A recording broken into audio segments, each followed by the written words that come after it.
चूंकि भाई कितना लोग लगाओगे यार, यही रखिए। बात मुसलमानों के नज़रिए से ख़त्म हुई है तो वहीं से शुरू कर लेते हैं।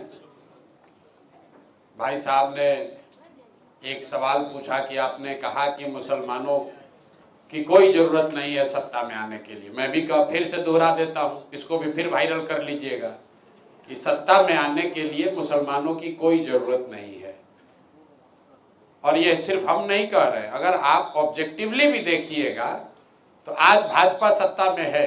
भाजपा तो भाजपा को वोट नहीं देता है, तो मुसलमान की क्या जरूरत है। लेकिन मुसलमानों की जरूरत व्यवस्था को परिवर्तित करने के लिए है। सिर्फ वोट लेकर सत्ता में आना हो तो आपने अपनी दशा खुद वोट बैंक की बना ली है। उसके बाद आप आकर रोते हैं कि भैया मुसलमान को तो ठग लिया, हमको तो हमारे साथ तो नाइंसाफी हो गई। अब भाई साहब को देखिए, भाई साहब ने कहा कि भाई आप पर कैसे भरोसा कर लें, आप भाजपा के बी टीम हैं, ऐसा लोग बताते हैं।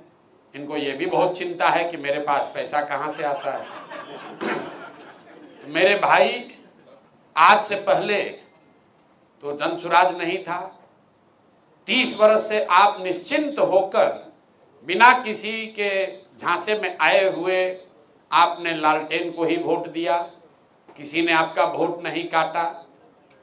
तो 30 वर्ष में आप कितने बार भाजपा को हरा पाए ये बता दीजिए। 30 वर्ष में आपने अपने बच्चों का क्या कर लिया वो बता दीजिए। कितनी आपको राजनीतिक भागीदारी मिल गई है वो बता दीजिए। भाई कोई किसी को वोट क्यों देता है? वोट देने की 3 ही वजह है। या तो आप अपना विकास करना चाहते हैं, दूसरा आप राजनीतिक भागीदारी चाहते हैं, तीसरा आप अपने राजनीतिक विरोधी को हराना चाहते हैं। आप तो बड़े समझदार लोग हैं। इन तीनों नजरिए से आप जरा अपने 30 वर्ष के अपनी समझ और अपने वोट देने की प्रवृत्ति को जांच लीजिए। तो मेरे भाई, विकास का हालत ये है कि हमको कहने की जरूरत नहीं है, सच्चर कमेटी पढ़ने की जरूरत नहीं है।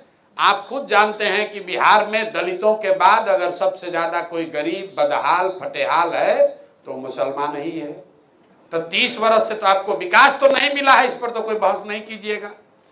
दूसरा, अब आ जाइए राजनीतिक भागीदारी की बात। तो भैया आप लोग राजद को वोट देते हैं। आपके आबादी के हिसाब से बिहार में आपको 40 विधायक आपका होना चाहिए, है 19 सारे दल मिलाकर, जिसको आप सेकुलर कह रहे हैं, सारे सेकुलर दल मिलाकर 19 विधायक हैं। कुछ जो मुसलमान हैं वो उसकी चर्चा भी करते हैं और बड़ा इस पर चिंता जाहिर करते हैं। मैं आपको बता रहा हूं ये चिंता का कारण ही नहीं है। चिंता इसलिए नहीं है, 19 विधायक आपका इसलिए है क्योंकि आपको दलों ने टिकट नहीं दिया, जिसको आप सेकुलर दल अपना दल कहते हैं। चिंता का कारण क्या है वो आपको बता देते हैं। आबादी के हिसाब से बिहार में 1650 मुखिया मुसलमान होना चाहिए। आबादी के हिसाब से 1650 मुखिया और सरपंच मुसलमान होने चाहिए। 1200 से कम मुखिया ही इस राज्य में मुसलमान से आते हैं। आबादी के हिसाब से 27,500 वार्ड सदस्य मुसलमान होना चाहिए। 11,000 से कम मुसलमान ही वार्ड सदस्य हैं। अब आप हमको जवाब दे दीजिए कि आपके बच्चे, आपके समाज के लोग, वो क्यों नहीं मुखिया लड़े, वो वार्ड सदस्य क्यों नहीं बने? भाई उनको किसने रोका था?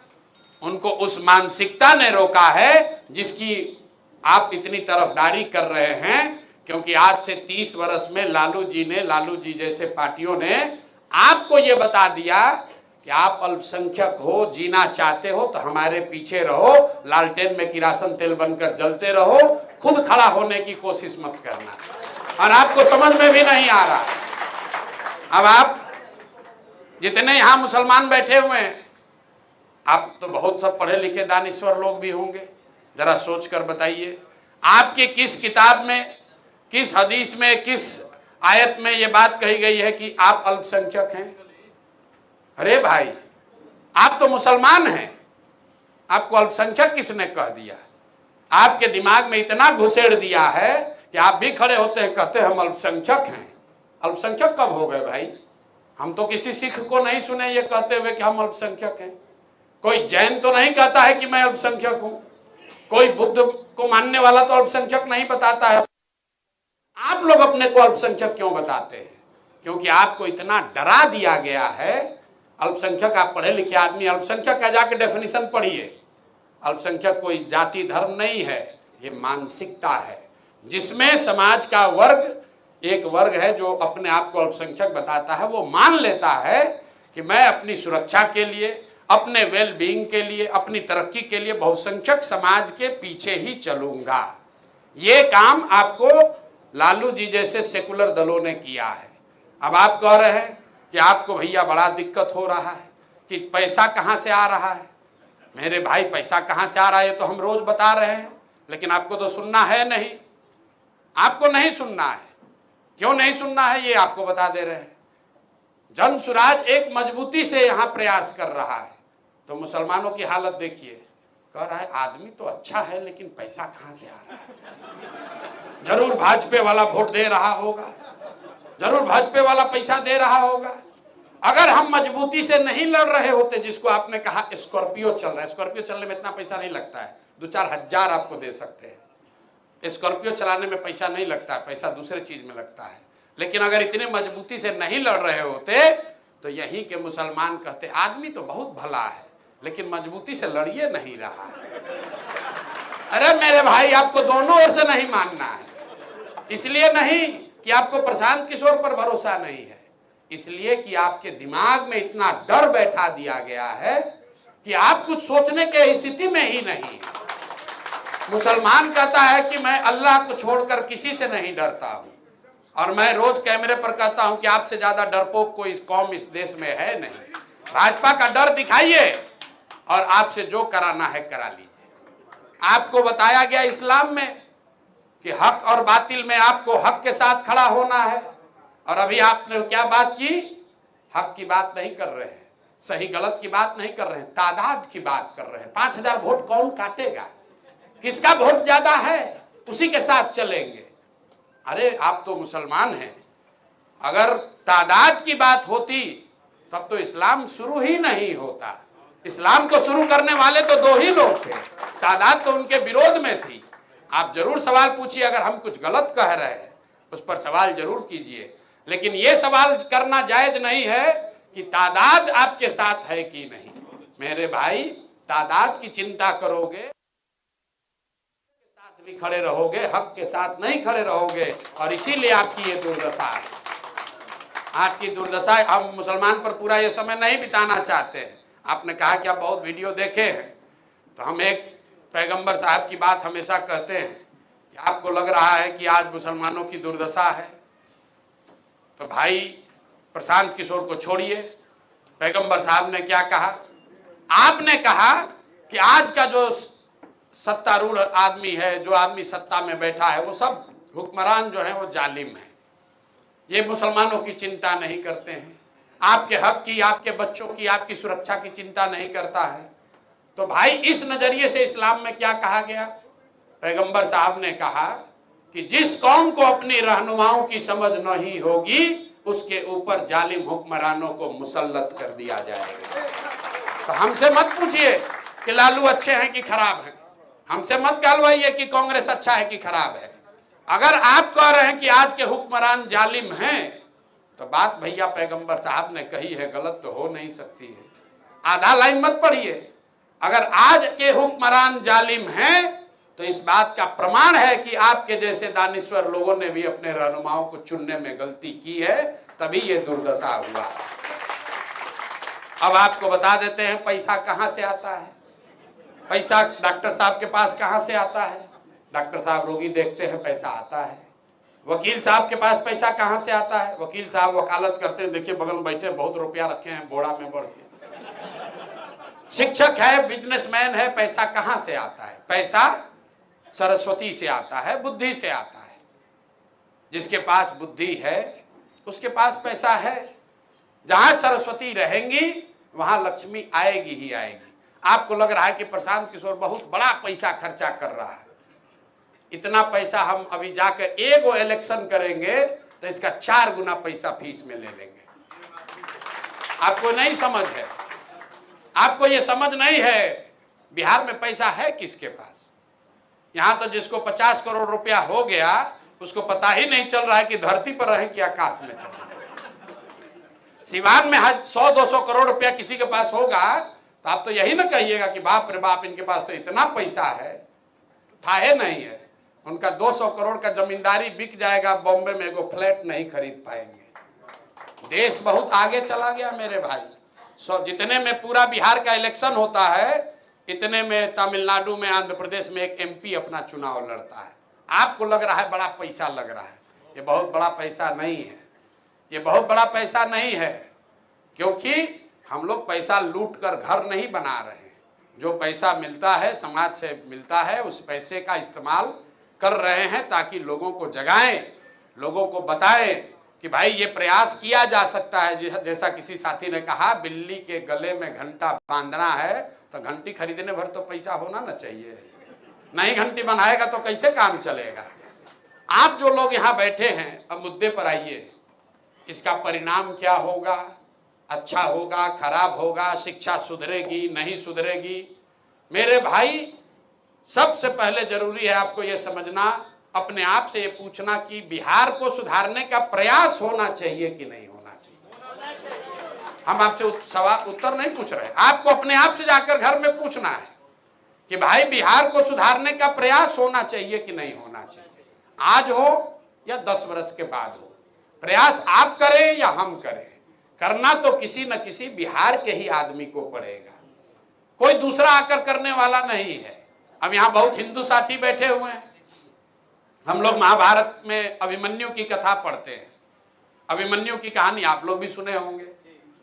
कथाओं में ऐसा कहा गया है कि चक्रव्यूह को भेदने के लिए अभिमन्यु गए और 6 दरवाजा तोड़ने के बाद 7वें दरवाजे पर सबने उनको घेर कर मार दिया।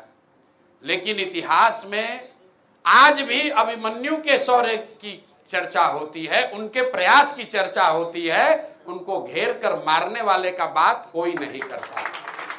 तो जो हम लोग काम कर रहे हैं, हमें मालूम है कि ये बहुत कठिन काम है। हम इतने बड़े बेवकूफ नहीं है कि हमें ये नहीं मालूम है कि ये बहुत कठिन है, लेकिन कठिन है इसलिए हमें करना है। कोई दूसरा नहीं करेगा इसलिए हम कर रहे हैं। किसी की हिम्मत नहीं पड़ रही है इसलिए हम हिम्मत उठा बल लगाकर कर रहे हैं। और इसको करने में अगर हमारा सब कुछ खत्म भी हो जाए तो भी हमें इसका कोई अफसोस नहीं है। हमको MLA MP बनने की इतनी इच्छा नहीं है।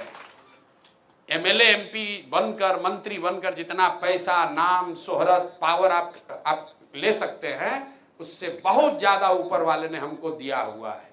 अभिमान नहीं है, बहुत ज्यादा दिया हुआ है। सब छोड़कर आए हैं, इसलिए आए हैं कि समझते हैं कि इस मिट्टी का कर्ज है, इसको अदा करना है। हमारे दादा यहाँ बैलगाड़ी चलाते थे, बाबूजी हमारे डॉक्टर थे, यहीं सरकारी विद्यालय में हम लोग पढ़कर शुरू किए। ये जीवन में था कि 20,000 रुपया मिलेगा तो शादी होगी, नहीं तो शादी भी नहीं होगी। 20,000 रुपया का नौकरी किसी तरह मिल जाए। उसके मुकाबले यहाँ तक पहुँच गए कि देश का प्रधानमंत्री और मुख्यमंत्री आपको मिलने के लिए टाइम मांगता है। तो अगर भगवान ने इतना दिया है तो कुछ न कुछ वापस देना ही मानवता है, इसलिए यहाँ वापस आए।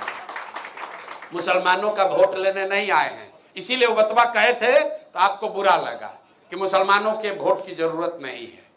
अगर आपको डर लग रहा है, अरे भाई कहीं हम इनको वोट देंगे मेरा वोट बट जाएगा, तो मैं आपसे हाथ जोड़ के कह रहा हूं, आप पूरी तरीके से राजद को वोट दीजिए राजद को वोट। उससे क्या हो जाएगा? इसी बिहार में 80% हिंदू रहते हैं, तो अगर हमको आधा हिंदू भी वोट देगा तो भी चुनाव जीत जाएंगे।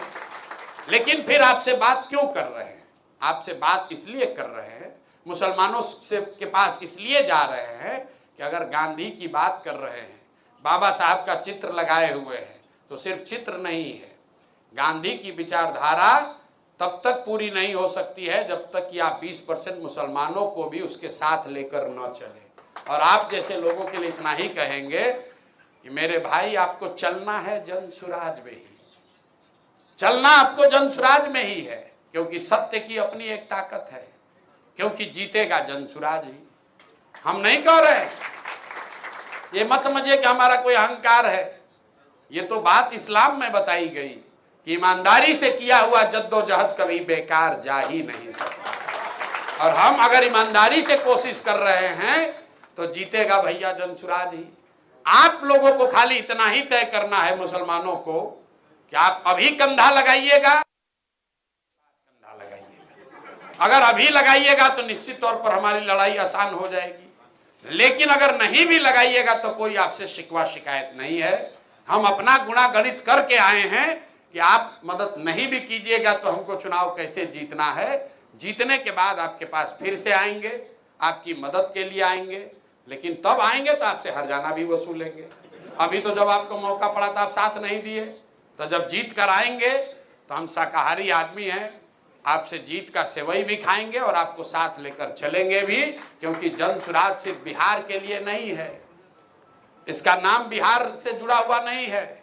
जनसुराज में कोई भी सिंबल, कोई भी नाम, कोई भी विचारधारा, कोई भी प्रयास बिहार सेंट्रिक नहीं है। ये बिहार से शुरू हो रहा है, लेकिन ये बिहार के लिए नहीं है। गांधी जब यहाँ आए, उन्होंने चंपारण में सत्याग्रह किया। सत्याग्रह से देश को आजादी नहीं मिली, लेकिन सत्याग्रह से देश को ये हथियार मिला, ये विश्वास हुआ कि ये भी एक तरीका है जिससे अंग्रेजों को हराया जा सकता है।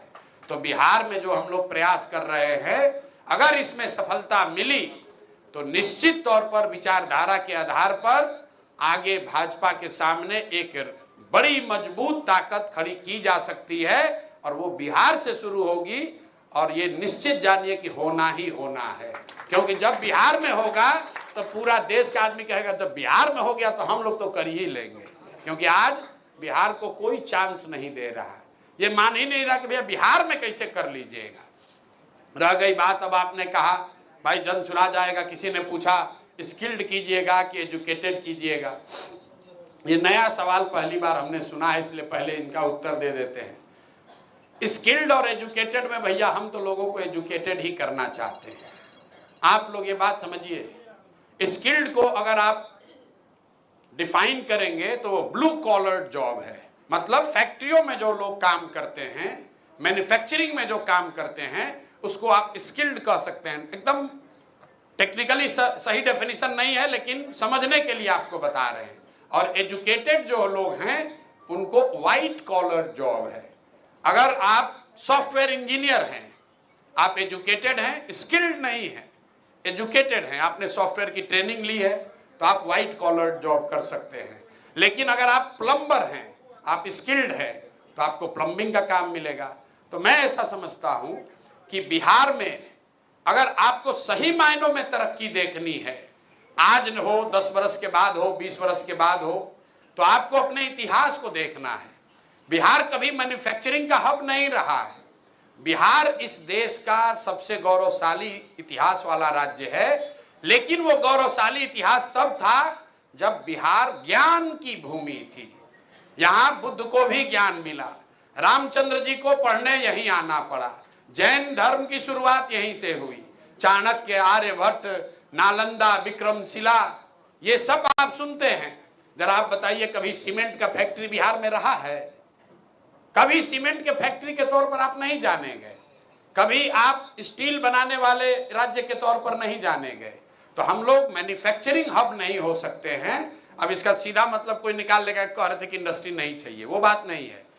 यहाँ पर ज्ञान की ही पूजा की गई है, और बिहार ज्ञान के जरिए, सरस्वती के जरिए, पढ़ाई के जरिए ही ऊपर जा सकता है। अगर हर गांव में अच्छा स्कूल हो, हर जिले में, हर प्रखंड में बीएड कॉलेज हो, नर्सिंग कॉलेज हो, उससे हम लोग ऊपर जा सकते हैं। सीमेंट और छड़ बनाने वाली फैक्ट्री बनाकर बिहार की तरक्की बहुत ज्यादा नहीं हो सकती है।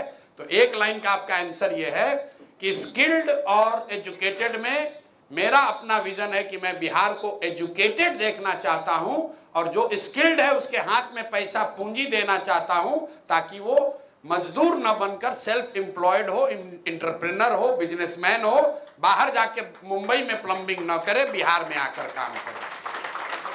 दो फंडामेंटल बात हम लोग बता रहे हैं जो बिहार के नजरिए से आपको समझना चाहिए। एक तो भाई साहब ने, जिसने भी पूछा कि हम लोग दूसरों को कैसे समझाएं कि भाई प्रशांत किशोर पर, जनसुराज पर भरोसा करो, तो हम इसका एक थोड़ा मजाकिया अंदाज में ही एक जवाब देते हैं, आप भी आगे उसको सीख लीजिए। कोई अगर पूछता भैया प्रशांत किशोर पर काहे भरोसा करें, जनसुराज पर क्यों भरोसा करें, तो मैं हमेशा कहता हूं कि भाई अगर आपको चीनी का रोग है और आप डॉक्टर से दवा खा रहे हैं, आपको डॉक्टर ने कह दिया भैया ये रोग ठीक नहीं होगा, दवा खाते रहिए, बहुत डॉक्टर लोग बैठे हुए हैं, दवा खाते रहिए, संयम से रहिए, एक्सरसाइज कीजिए, योगा कीजिए, रामदेव का क्लास देखिए, लेकिन अब चीनी का रोग खत्म नहीं होगा। आप अपना जीवन धीरे धीरे वैसे एडजस्ट कर लेते हैं जैसे बिहार के लोगों ने एडजस्ट कर लिया है, चलो भैया जैसे है ठीक है चल रहा है। अचानक से कोई आकर आपको बता रहा है कि एक डॉक्टर आए हैं जिनके पास चीनी के रोग का इलाज है, आप जाइएगा दिल्ली उस डॉक्टर के पास। डॉक्टर से आपने पूछा सर सुने हैं कि आपके पास दवा है इसका, डॉक्टर ने बताया हाँ भाई दवा तो है लेकिन अभी ट्रायल फेज में है, 50% चांस है, ठीक हो भी सकता है ठीक नहीं भी हो सकता है, अब आप बता लो क्या चाहिए। आप क्या कहिएगा, अरे भाई हम तो पहले ही से थके हुए हैं, चीनी का रोग नहीं ठीक हो रहा है, चलिए 50% चांस है ना, ट्राई करके देख लीजिए, कोई नुकसान तो नहीं ना होगा। डॉक्टर ने कहा ना नुकसान नहीं होगा लेकिन 50% चांस है ठीक होने का, आप क्या कहिएगा, भाई तुरंत ट्राई कीजिए। तो भैया जनसुराज वही नई दवा है, इसमें रिएक्शन कुछ नहीं होगा लेकिन 50% चांस है कि ठीक हो भी सकता है और 50% चांस है प्रशांत किशोर ठग भी सकता है। ए भाई हम पहले तो कहेंगे नहीं ठगना होगा, तो कि हम कहेंगे पहले कि हम ठगेंगे, कोई नहीं कहेगा। तो इसका क्या जांचने का उपाय है, जांचने का उपाय यही है कि जो पहले से दल है वो दवा है जिसको आप खा लिए, देख लिए, संयम करके देख लिए, आपका इलाज नहीं हुआ। तो भाजपा, राजद, जदयू, कांग्रेस, आपने सब उपाय करके देख लिया, आपका चीनी का रोग नहीं ठीक हुआ।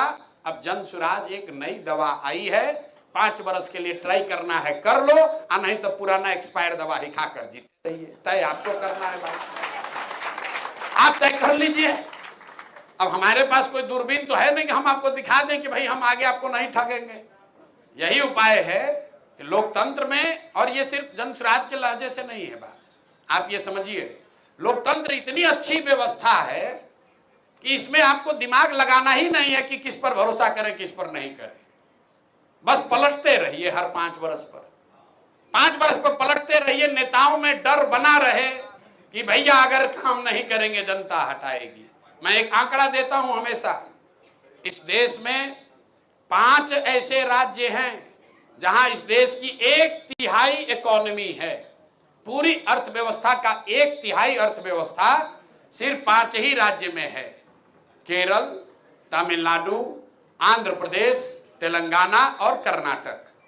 ये 5 राज्यों में अलग अलग भाषा बोली जाती है, अलग अलग दलों की सरकार है, अलग अलग विचारधारा के लोग हैं। ऐसा इस 5 राज्य में नया क्या है जो ये लोग इतना तरक्की कर गए। और ये 5 राज्य बिहार के समकक्ष थे जब देश आजाद हुआ, आज इतनी तरक्की क्यों कर गए।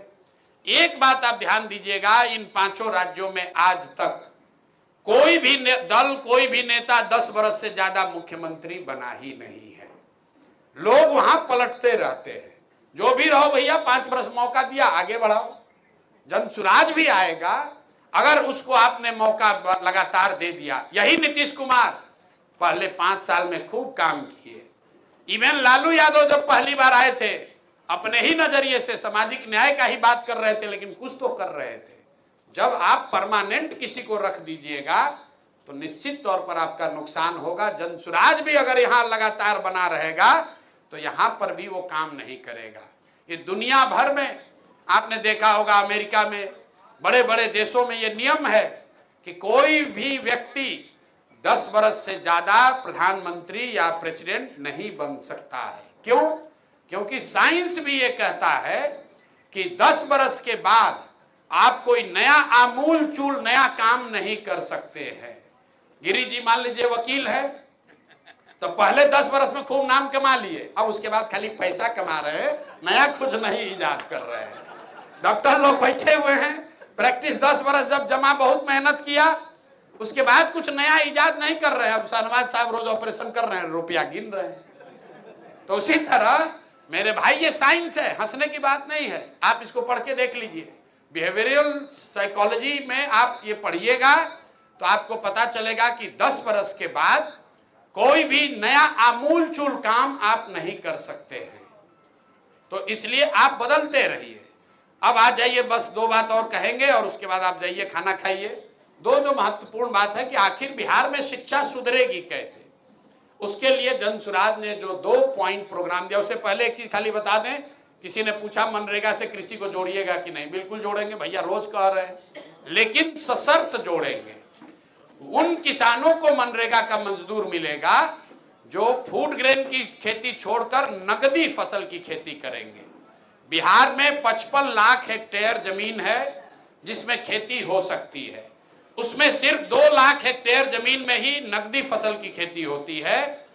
पूरा वर्ल्ड का रिकमेंडेशन यह है कि कम से कम 1/3 कृषि योग्य जमीन में अगर नकदी फसल होगी, जैसे मसाला है, सब्जी है, फल है, तो किसानों की आमदनी बढ़ेगी, तब लैंड से प्रोडक्टिविटी का फायदा आपको होगा। तो ये मनरेगा से जोड़ा जाएगा, लेकिन इस शर्त के साथ जोड़ा जाएगा कि जो भी किसान फूड ग्रेन की धान गेहूं का खेती छोड़कर अगर आप नकदी फसल की खेती करेंगे तो आपको मनरेगा का किसान मुफ्त में मजदूर मिलेगा। एक डॉक्टर साहब का पीछे प्रश्न था कि आप व्यक्तिगत काहे इतना आक्रामक हो गए हैं। अरे भाई, हम किसी पर आक्रामक नहीं हुए, हम लोग बात वही कह रहे हैं जो पहले कह रहे थे। अब सामने वाला आदमी, उसको दर्द हो रहा है। पहले कह रहा था कि अरे पैदल घूम रहे हैं, घूमने दीजिए, कुछ नहीं होगा, बिहार में कुछ नहीं हो सकता है, इसी में मर खप जाएंगे, काहे इन पर जवाब दें। अब उसको लग रहा है कि भाई जनसुराज वाले तो हमारा वोट काटेंगे, जनसुराज वाला हमको कहीं हरा ना दे। तो जब सामने से वो आदमी कहता है तो राजनीति में उसका जवाब देना ही पड़ेगा। अब दिलीप जायसवाल ने हमको अगर छेड़ा है तो हम उसका उपाय तो करेंगे ही करेंगे। और उसके लिए आप कह रहे हैं कि आप आक्रामक क्यों हैं। अरे भाई, अगर चोर आकर आपको परेशान करेगा तो आपको तो लाठी लेके मारना ही पड़ेगा, दूसरा उपाय क्या है।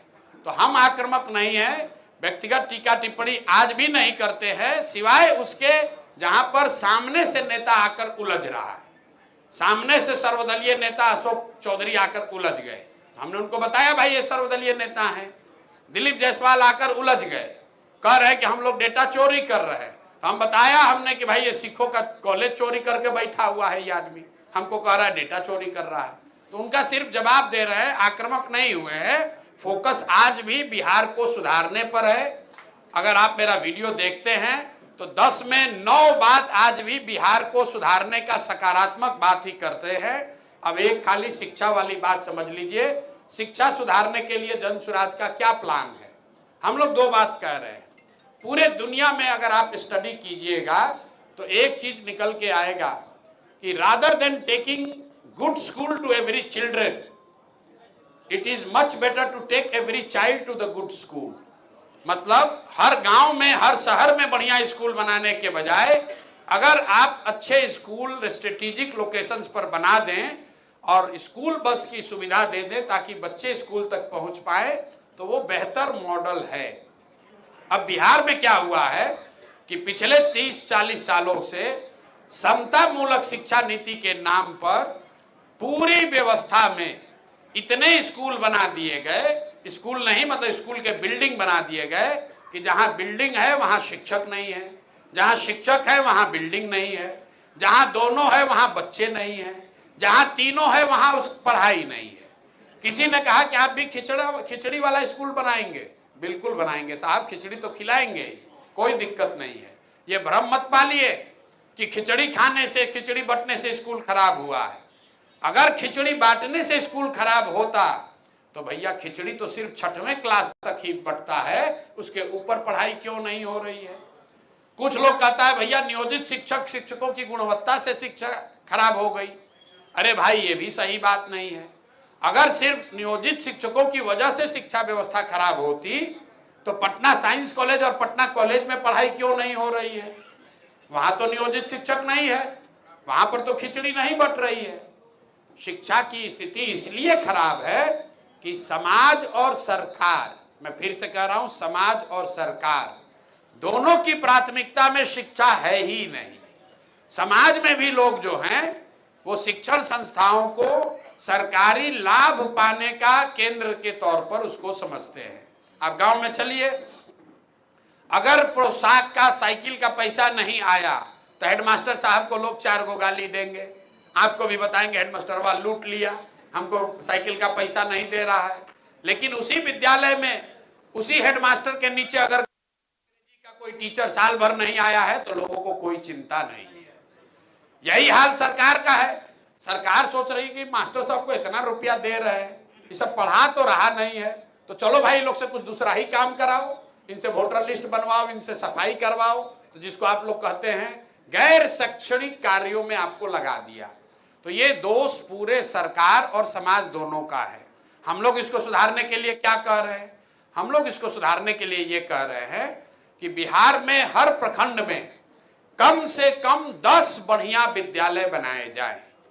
10 बढ़िया विद्यालय का मतलब क्या हुआ? आज के विद्यालय को रंग रोगन करना नहीं।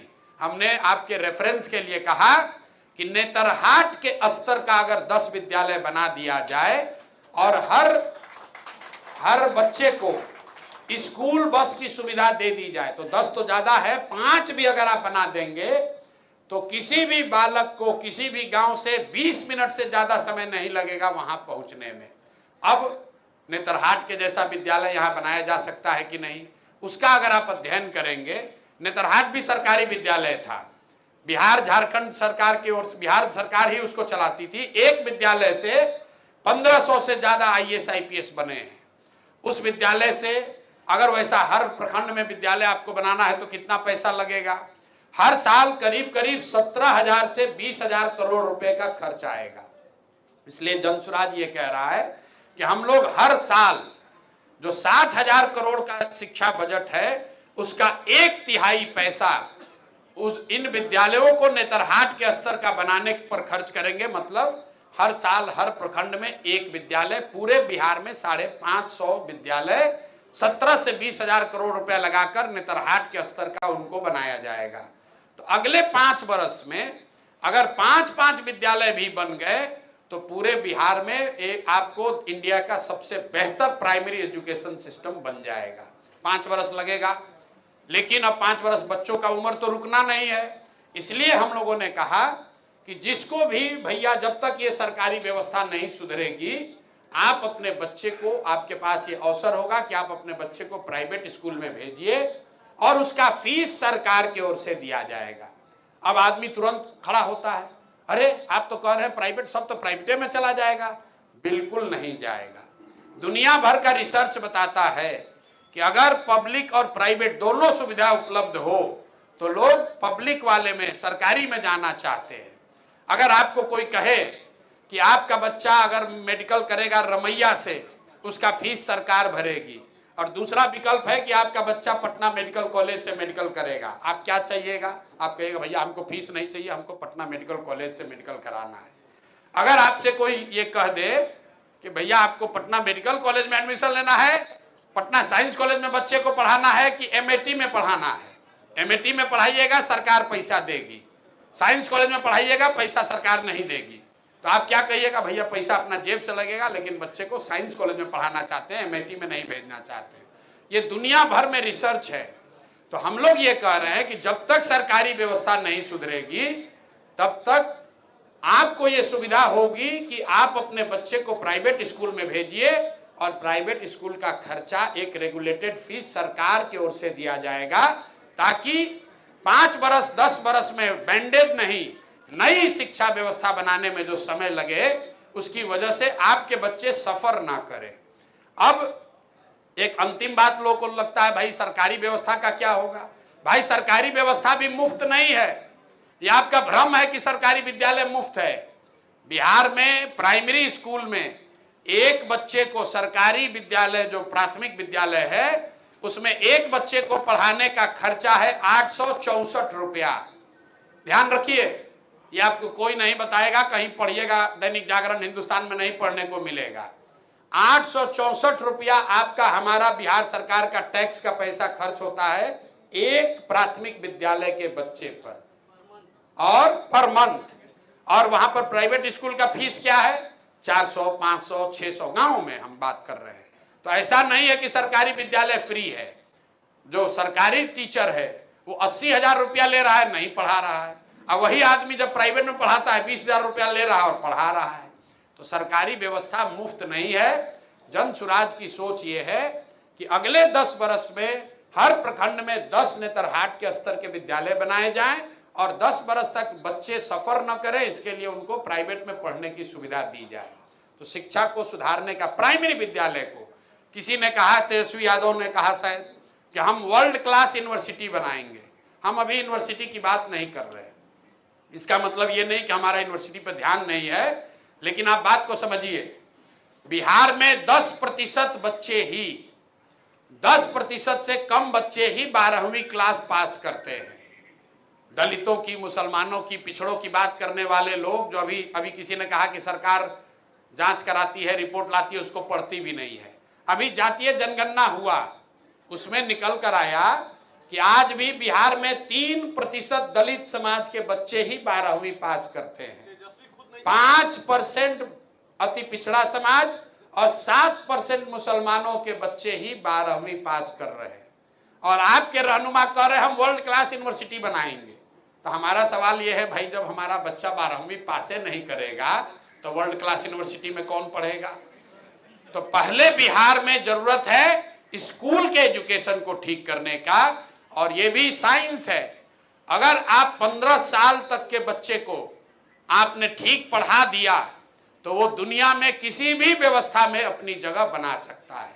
10वां तक अगर आप बढ़िया पढ़ लिए तो कोई भी व्यवस्था पर आप बोझ नहीं बनिएगा। इसलिए जन सुराज की सोच है कि 15 साल तक के बच्चों के लिए बिहार में इतनी अच्छी शिक्षा की व्यवस्था बना दी जाए कि वो जीवन में आगे कभी चलकर बिहार की व्यवस्था पर, देश पर बोझ न बने।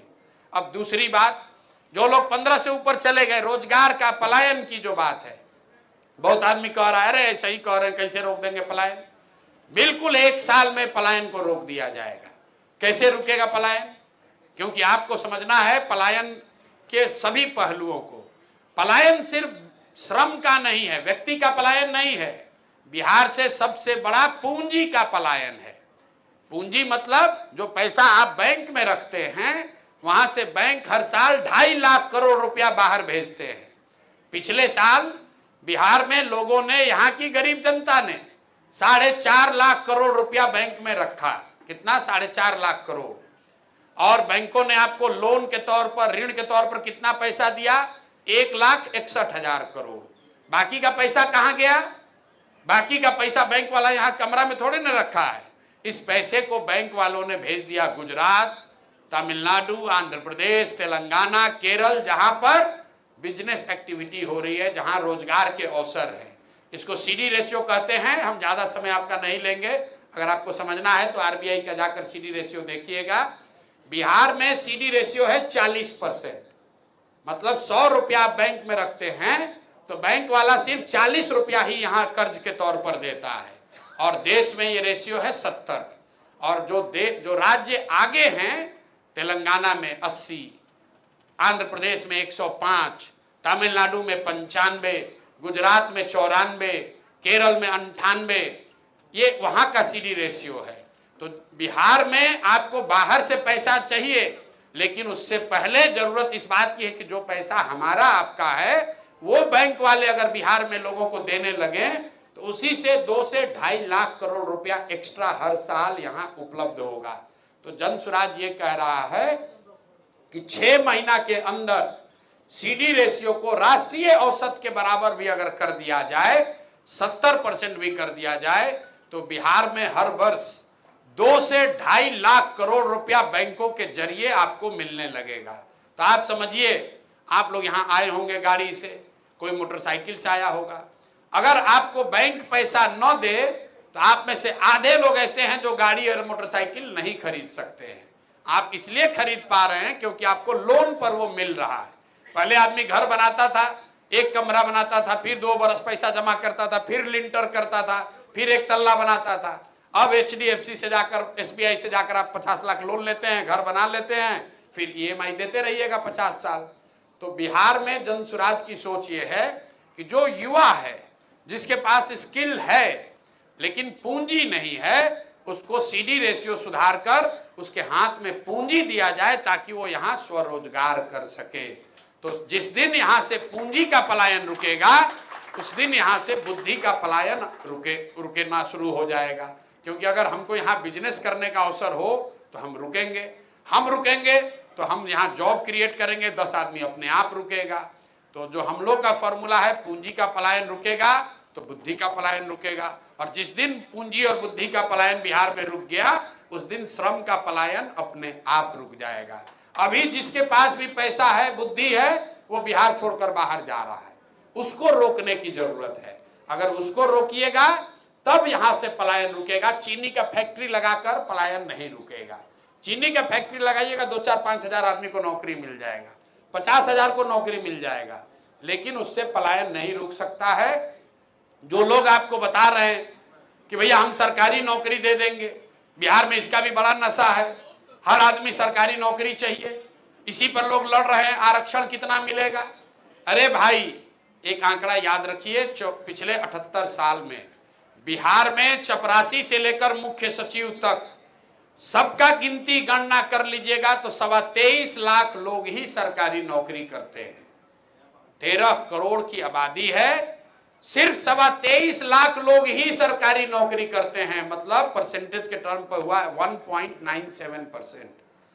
2% से कम लोग ही सरकारी नौकरी करते हैं। तो इसलिए सरकारी नौकरी के जरिए सबको कुछ मिल जाएगा, ऐसा कभी भ्रम मत पालिए।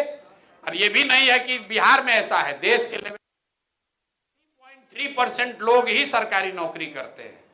तो सरकारी नौकरी वो जरिया नहीं है जिससे पूरे समाज को रोजगार दे दिया जाए। रोजगार देने का उपाय एक ही है, आप बच्चों को बढ़िया पढ़ाइए, और जब वो पढ़ लिख जाए, अपने पैर पर खड़े होने की स्थिति में आ जाए, तो उनके हाथ में व्यवस्था हो, पूंजी हो, ताकि वो स्वरोजगार कर सके। तो ये जन सुराज का मॉडल है। हम लोग सरकारी नौकरियों की बात नहीं करते हैं। ये बेवकूफ बनाने वाली बात है कि हम आएंगे 5 लाख नौकरी दे देंगे, उसी में पूरा लोग अजुराया हुआ है। अमेरिका में मुसल्लापुर घाट तो नहीं है जहां पर कि सब लोग रेलवे का परीक्षा देने के लिए कंपटीशन कर रहा है। अरे भाई यहाँ ऐसा लोगों को मति भ्रम हो गया है, आरक्षण के लिए लड़ा जा रहा है। अरे भाई हम कह रहे 100% आरक्षण कर दो, अगर 100% आरक्षण कर दीजिएगा तब भी 2% आदमी को तो फायदा होगा भाई, 98% को तो फिर भी नहीं मिलना है। उसी के लिए सब लोग मारामारी किया हुआ है। 30 वर्ष से समाज को लड़ा के अगड़ा पिछड़ा अति पिछड़ा, एनेक्सर 1, एनेक्सर 3, एनेक्सर 5, उसी में लोग लड़े जा रहा है पिछला 20 वर्ष से कि हमको इस एनेक्सर से निकालो इसमें डालो, इसमें से निकालो इसमें डालो। अरे भाई उससे गरीबी दूर नहीं होगी। गरीबी दूर करना है तो बच्चों को पढ़ाना होगा, उनके हाथ में हुनर और पूंजी देनी होगी, तब बिहार का कल्याण होगा। और आप लोगों से इतना ही गुजारिश करेंगे कि और कुछ कीजिए या नहीं कीजिए, कम से कम वोट देने जरूर जाइए। आप तो वोटे नहीं देने जाते हैं, आप लोग तो वोटे नहीं देने जाते हैं भाई। आप लोग जो इंटेलेक्चुअल है अपने को कहता है, हम जिस बात से शुरू करते हैं उससे अंत करेंगे। आप लोग तो वोट भी देने नहीं जाते हैं भाई। बिहार में वोटे होता है 50-55%, उसमें भी शहरी क्षेत्रों में वोट होता है 40%, उसमें भी अगर मध्यम वर्गीय परिवार वाले बूथ का देख लीजिएगा तो 30% भी वोट नहीं है। तो लंबा बात करने से बिहार नहीं सुधरेगा। आपको अपने घर से, अपने लिविंग रूम से, अपने बेडरूम से निकलना पड़ेगा, निकल के जाके वोट करना पड़ेगा। जो अच्छा लगे उसको वोट कीजिए। हम रोज कह रहे हैं अगर जन सुराज से भी कोई खराब खड़ा हो जाए उसको भी हराइए, उसको भी वोट मत दीजिए। वोट अच्छे आदमी को दीजिए, जो भी जिस दल से अच्छा खड़ा हो, जिस दल से अच्छा आदमी खड़ा हो। किसी ने हमसे कहा कि भाई इतना बोल रहे हैं तो आप गलत आदमी को काहे टिकट देंगे? बिल्कुल दे सकते हैं भाई। आईएएस का परीक्षा होता है, सरकार लाखों लोगों का परीक्षा लेती है कि हम अच्छा ब्यूरोक्रेट चुनेंगे, अच्छा अधिकारी चुनेंगे। उसका प्रीलिम्स होता है, मेंस होता है, इंटरव्यू होता है, कितना जांच होता है। 20 लाख आदमी परीक्षा देता है, उसमें 100 आदमी आईएएस बनता है, उसमें से भी 80 को भ्रष्ट निकलता है भाई, है कि नहीं? तो हम कितनी भी प्रक्रिया बना ले, उसमें कुछ ना कुछ गलत आदमी आ सकता है। अब ये आप पर जिम्मेवारी है कि कोई गलत आदमी खड़ा हो गया, अगर जनसुराज से भी खड़ा हुआ तो उसको हराइए, उस व्यक्ति को जिताइए जो सही व्यक्ति है। अगर आप बालू माफिया, शराब माफिया को जाति, धर्म, भाजपा, लालू, नीतीश के नाम पर दीजिएगा तो जीत कर आएगा, तो आपके बच्चों से गलत ही कराएगा। इसलिए आपकी ये जिम्मेवारी है, सही का चुनाव कीजिए तो सही होगा, गलत का चुनाव कीजिएगा भैया गलत होगा। दूसरा और कोई फंडा उपाय है नहीं। अगर बिहार को सुधारना है तो हमको, आपको, सबको सुधारना होगा। प्रशांत किशोर के पास कोई अलादीन का चिराग नहीं है कि हम आएंगे और सब कुछ सुधर जाएगा। हम उन लोगों में से नहीं है जो कह रहा है कि हम आएंगे तो बिहार को नंबर 1 बना देंगे। यहाँ तेजस्वी जी गए घूमने स्कॉटलैंड, तो वहां से आए तो यहाँ पर कहीं जा रहे थे, बोला ये देखिए तो ये भी तो स्कॉटलैंड जैसा दिखता है। तो बोला हाँ, बिहार को भी स्कॉटलैंड बना सकते हैं। नहीं बना सकते हो। मोदी जी आए, देखिए कितना बढ़िया ज्ञान दिए। बोले अब मोतिहारी को मुंबई बना दूंगा, संथाल परगना को सूरत बना दूंगा। अब जरा सोचिए इसके पीछे कितनी बड़ी सोच है मोदी जी की। एम से मुंबई, एम से मोतिहारी, जी से गया, गया को क्या बनाने के लिए बोले हैं, गुरुग्राम। तो जी से गया, जी से गुरुग्राम। संथाल परगना एस, सूरत एस, तो संथाल परगना को सूरत बना देंगे। पी से पटना, पी से पुणे, तो भैया पी पटना, पटना को पुणे बना देंगे। अब पूरा जनता इसी में अजुरा गया। मोदी जी कहे हैं कि मोतिहारी को मुंबई बना देंगे। तो हम बोले भैया अच्छा, समुंदर भी ले आएंगे, मोतिहारी में समुंदर भी ले आएंगे, वहां पर तुम भी जाकर बीच फ्रंट वाला घर जमीन खरीद लो अभी से। अरे भाई ये मेयर तुकबंदी है। आज मुझे किसी ने लिख के भेजा, भैया बोलिए कि अगली बार मोदी जी आएंगे तो कहेंगे बेगूसराय को बंगलोर बना देंगे। दोनों पीछे है भाई। किसी ने लिख के दिया कि मोतिहारी को मुंबई। आप इसको अभी आप लोग ध्यान नहीं दिए होंगे, लगता है आप लोग लग रहा है क्या बतिया रहे हैं। मोदी जी कल आकर बोले मोतिहारी को मुंबई, दोनों एम से मोतिहारी, एम से मुंबई, पी से पटना, पी से पुणे। तो कहे भैया बिहार का जितना शहर है उसका खोजो।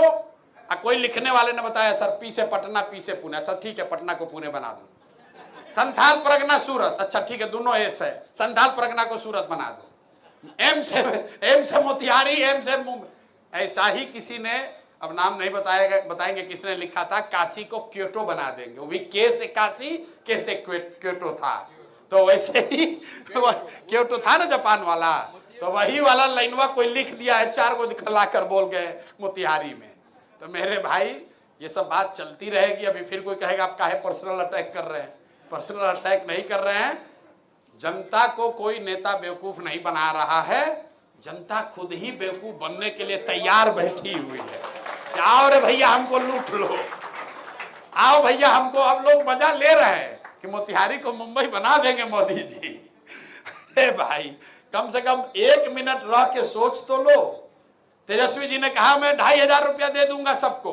चलिए तेजस्वी जी तो कुछ कह सकते हैं, लेकिन हमने कांग्रेस के लोगों को कहा कि भाई चिदम्बरम जी तो इतने बड़े इकोनॉमिस्ट हैं, अगर 2500 रुपया आप हर महिला को दीजिएगा बिहार में, तो 6 करोड़ महिला है, नाबालिग लड़कियों को हटा दीजिए तो 5 करोड़, करीब 4 करोड़ 80 लाख महिला होती है। उसको हर महीने अगर 2500 रुपया दीजिएगा तो साल भर में बजट होगा 1.5 लाख करोड़ रुपया। अब बिहार सरकार में पैसा ही है 1 लाख करोड़, और तुम कह रहे हो हम दे देंगे 1.5 लाख करोड़, और इसी के आधार पर पूरा बिहार वोट दे देगा, और फिर कहेगा हमारा तो बातें नहीं पूरा किया। अरे भाई गलती उसका नहीं है, आपके हाथ में भी तो कैलकुलेटर है। कैलकुलेटर नहीं है, मोबाइल तो है, उसमें कैलकुलेटर है। जरा गुणा कीजिए तो, कि अगर 5 करोड़ आदमी को 2500 रुपया हर महीना दिया जाएगा तो 1.5 लाख करोड़ रुपया होता है। ये कहां से आएगा। राहुल गांधी आकर बोले, कोई ये पूछने वाला नहीं है कि भाई इतना बड़ा सौगात, इतनी अच्छी बात आप कर्नाटक में काहे नहीं लागू कर रहे हो जहां तुम्हारी सरकार है। कर्नाटक में तो बिहार से ज्यादा पैसा है। भाई तेलंगाना हिमाचल में क्यों नहीं लागू कर रहे हो। इतना बड़ा बढ़िया ज्ञान आप खाली बिहार के लिए काहे रखे हैं। अब इसी पर शराबबंदी पर सवाल पूछा है। मेरे भाई शराबबंदी पर बाकी बहस छोड़ दीजिए, कम से कम इतना तो पूछिए कि शराबबंदी से अगर महिलाओं का इतना एम्पावरमेंट हो रहा है तो बिहार के साथ साथ देश के दूसरे राज्यों की महिलाओं का एम्पावरमेंट क्यों नहीं किया जा रहा है? योगी जी इसको यूपी में काहे नहीं लागू कर रहे हैं भाई? भाजपाई यहीं पर बता रहा है कि महिलाओं का एम्पावरमेंट हो रहा है और मुस्लिम लोग भी समझ रहे हैं। तो इस्लाम के हिसाब का बात है, शराबबंदी लागू होना चाहिए। हमको मुस्लिम लोग ये भी पूछते हैं, तो में कहा गया है भैया इस्लाम में या महात्मा गांधी ने शराबबंदी को सामाजिक प्रयास के तौर पर बताया है, उसके लिए कानून बनाने की बात नहीं कही है। गांधी को जिसने पढ़ा नहीं, जिसने समझा नहीं, वो कहता है गांधी जी इसके विरोध में थे। गांधी जी शराबबंदी के विरोध में थे, लेकिन वो इसके लिए कानून बनाकर लोगों को जेल में डालने के पक्ष में नहीं थे।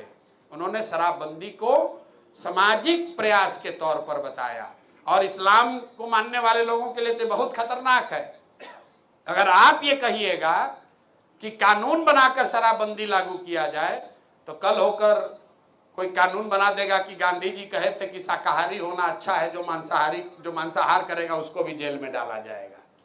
भाई सीधी बात यह है कि इस देश का संविधान ये बताता है कि कौन धर्म आप मानिएगा, ये आपकी स्वेच्छा है। क्या आप खाना चाहते हैं, ये आपका निर्णय है। आप क्या पहनना चाहते हैं, ये व्यक्ति की स्वतंत्रता है। उसमें सरकार को नहीं घुसाइए। अगर घुसाइएगा तो कल होकर आप ही को परेशानी होगी। इसलिए सरकार का दायरा जो है, पहले से उनको बहुत अधिकार मिला हुआ है। जो व्यक्ति का अपना दायरा है कि आप किस धर्म की पूजा करेंगे, किस धर्म को मानेंगे, किस देवी देवता को मानेंगे, किसकी पूजा करेंगे, क्या खाएंगे, क्या पहनेंगे, ये सरकार का कानून का विषय नहीं है। ये आपकी व्यक्तिगत स्वतंत्रता संविधान में दी हुई है, उसको कोई छेड़छाड़ नहीं करेगा। गिरी जी बताएंगे, शराबबंदी पर ऑलरेडी ये केस किए हुए हैं, आज से नहीं 10 वर्ष से सुप्रीम कोर्ट में। ये फंडामेंटल राइट का अगेंस्ट है। हाई कोर्ट ने कह दिया कि ये गैर कानूनी है। पटना हाई कोर्ट के फुल बेंच ने डिसाइड किया, जिस बेंच के अध्यक्ष जस्टिस अंसारी थे, उन्होंने कहा कि ये अनकॉन्स्टिट्यूशनल है, अल्ट्रा वायरेस डिक्लेयर कर दिया। सरकार चली गई सुप्रीम कोर्ट में, वहाँ से स्टे ले लिया। आज तक सरकार, समय बीतता गया लेकिन केस खोलने नहीं देता। जब खुलता है तो सरकार कोई ना कोई बहाना बना के सुप्रीम कोर्ट में टाइम नहीं होता है। पोजीशन यही है। और एक आपसे, आपकी इजाज़त से, हमारे एक अधिवक्ता महोदय ने कहा कि लीगल प्रोटेक्शन एक्ट जो है, लॉयर्स प्रोटेक्शन एक्ट लागू होगा कि नहीं। तो जयंत सुराज और प्रसाद जी या हम सब लोगों का, हम लोग रूल ऑफ लॉ में विश्वास करते हैं। पहला, यदि रूल ऑफ लॉ बिहार में नहीं होगा तो कोई डेवलपमेंट नहीं हो सकता है, कोई शिक्षा नहीं हो सकता है। और रूल ऑफ लॉ यदि होना है तो उसमें वकीलों का रोल सबसे ऊपर है। और वकील स्वस्थ नहीं रहेगा, वकील वेल इक्विप्ड नहीं होगा, बढ़िया असिस्टेंट कोर्ट को नहीं देगा, तो न्याय प्रणाली यदि अच्छी नहीं होगी, तो न्याय नहीं होगा तो रूल ऑफ लॉ इस्टेब्लिश नहीं होगा।